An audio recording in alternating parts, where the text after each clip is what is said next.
ఈ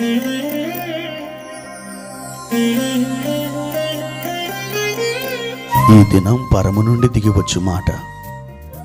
ఇది నీ జీవితానికి వెలుగుల బాట.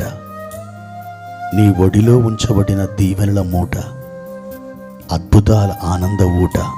జనవరి 31 సంవత్సరమంతా మీరు బైబిల్ చదివి ముగించడానికి ఈరోజు మీరు చదవవలసిన లేఖన భాగం ఉదయం పాత నిబంధన నుండి నిర్గమాకాండము 25, 26 అధ్యాయములు, సాయంత్రం క్రొత్త నిబంధన నుండి మత్తయి సువార్త 20వ అధ్యాయము 17 నుండి 34వ వచనం వరకు.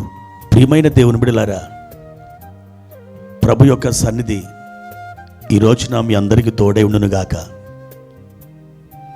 ఎల్లప్పుడూ ఆయన యందు నిలిచి ఉండు వారికి కృపాక్షేమములే తోడుగా నడుస్తాయి. ఆయన మిమ్మల్ని అపజయపు బాటలో ఎంతమాత్రం నడిపించాడు. విజయం దగ్గరికి ఆయన మిమ్మల్ని తోడుకొని వెళ్తున్నాడు. విజయం మీ పక్షాన ఉంది. మీరు ఎంతమాత్రం సొమ్మసిల్లవద్దు, అలయవద్దు. ధైర్యం కలిగి క్రీస్తు యేసునందున్న కృపచేత బలవంతులై ముందుకు సాగి వెళ్ళండి. ప్రియమైన దేవుని బిడ్డలారా, ఈరోజు మన ప్రభువైన యేసుక్రీస్తు మనకు ఏర్పాటు చేసిన ఒక వాక్య భాగాన్ని చదువుకుందాం. లూకాసు వార్త 24వ అధ్యాయము 50వ వచనం. ఆయన బేతనియ వరకు వారిని తీసుకుని పోయి చేతులెత్తి వారిని ఆశీర్వదించెను. ప్రియమైన దేవుని బిడ్డలారా, మన ప్రభువైన యేసుక్రీస్తు ఈ భూమి మీద 33 సంవత్సరాల 6 నెలల కాలం ఆయన జీవించి దేవుని యొక్క చిత్తాన్ని నెరవేర్చి తండ్రి యొక్క సంకల్పానికి లోబడి మన అందరి కోసం సిలువలో ప్రాణం పెట్టి తన రక్తాన్ని కార్చి సమాధి చేయబడి 3వ దినాన తిరిగి లేచి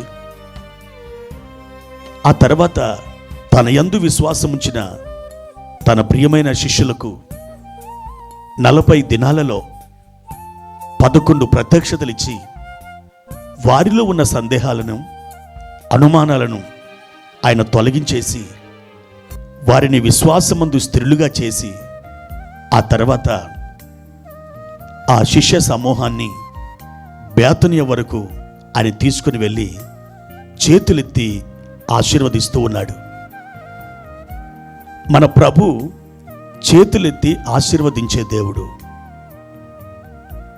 ఆయన సిలువకు ముందు చిన్నపిల్లలను ఆశీర్వదించాడు, రోగులను ఆశీర్వదించాడు, 5 రొట్టెలు 2 చేపలు ఎత్తి ఆయన ఆశీర్వదించాడు.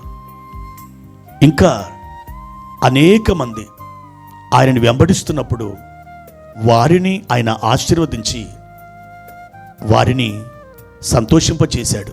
ఇప్పుడు ఆయన సమాధి నుండి గెలిచి మహిమగల శరీరాన్ని ఆయన ధరించుకొని తన మహిమగల చేతులను ఎత్తి తన శిష్యులను ఆశీర్వదిస్తున్నాడు. ఇప్పుడు మన ప్రభు మహిమలోనే ఉన్నాడు. ఆయన మహిమా స్వరూపుడైన దేవుడై ఉన్నాడు. ఆయన తన చేతులనెత్తి ఆశీర్వదిస్తున్నాడు. పరిశుద్ధ గ్రంథంలో ఎక్కడ చూచినను ఆయన చేతులెత్తి ఆశీర్వదించడం మనం చూడవచ్చు. యెజ్రా గ్రంథం 8వ అధ్యాయము 22వ వచనంలో కూడా ఒక అద్భుతమైన మాటను మనం చదవగలం. మేలు కలుగజేయుటకై ఆయనను ఆశ్రయించు వారికందరికీ మా దేవుని హస్తం తోడుగా ఉండును గాని ఆయన హస్తమును ఆయన ఉగ్రతయు ఆయనను విసర్జించు వారందరి మీదికి వచ్చునని మేము రాజుతో చెప్పి ఉంటిమి గనుక మార్గమందున్న శత్రువుల విషయమై మాకు సహాయము చేయనట్లు కాల్బలమును రౌతులను రాజునొద్ద కావాలనని మనవి చేయుటకు సిగ్గు నాకు తోచెను. ప్రియమైన దేవుని బిడ్డలారా, ఒక అద్భుతమైనటువంటి వాగ్దానం మనకు కనబడుతుంది. దేవుని హస్తం ఎవరికైతే తోడుగా ఉంటుందో వారు గొప్ప విజయాన్ని పొందుతారట. వారి శత్రువుల మీద జయాన్ని అనుభవిస్తారట. వారి త్రోవలు సరళం చేయబడతాయట. వారి మార్గాలు వెలుగుమయముగా ఉంటాయట. వారి ప్రయాణానికి శుభం కలుగుతుందట. అవును, బేతనియ దగ్గరకు తన శిష్యులను తీసుకుని వెళ్ళి మహిమగల చేతులు చాపి ఆయన ఆశీర్వదించాడు. ఈ రోజున అదే మహిమగల హస్తాలు మీ తట్టు చాపి ఆయన మిమ్మల్ని ఆశీర్వదిస్తున్నాడు. ఆయన మిమ్మలను ఈ దినమున లేవనెత్తుతున్నాడు. కనుక ప్రియ సహోదరి సహోదరుడా, ధైర్యం తెచ్చుకోనండి. దేవుని కరుణా హస్తం మీకు తోడుగా ఉన్నది గనుక ఏ ఆటంకమును మిమ్మల్ని అడ్డగించలేదు. ఏ లోయ మిమ్మల్ని ఆటంకపరచలేదు. ఏ ఇరుకు మిమ్మల్ని ఇబ్బందికి గురి చేయలేదు. అద్భుతమైన రీతిలో ఆయన మిమ్మల్ని నడిపిస్తాడు. ఎలాగో తెలుసా? తన కరుణా హస్తం మీకు తోడుగా ఉంచుట ద్వారా. కాబట్టి ఈరోజు ధైర్యం తెచ్చుకోండి. ప్రభువుని విశ్వసించండి. ఆయన సముఖంలో ప్రార్థించండి. దేవుని కృప మీకు తోడైననుగాక. ప్రార్థన. ప్రియమైన తండ్రి, మీ ఘనమైన నామానికి వందనాలు.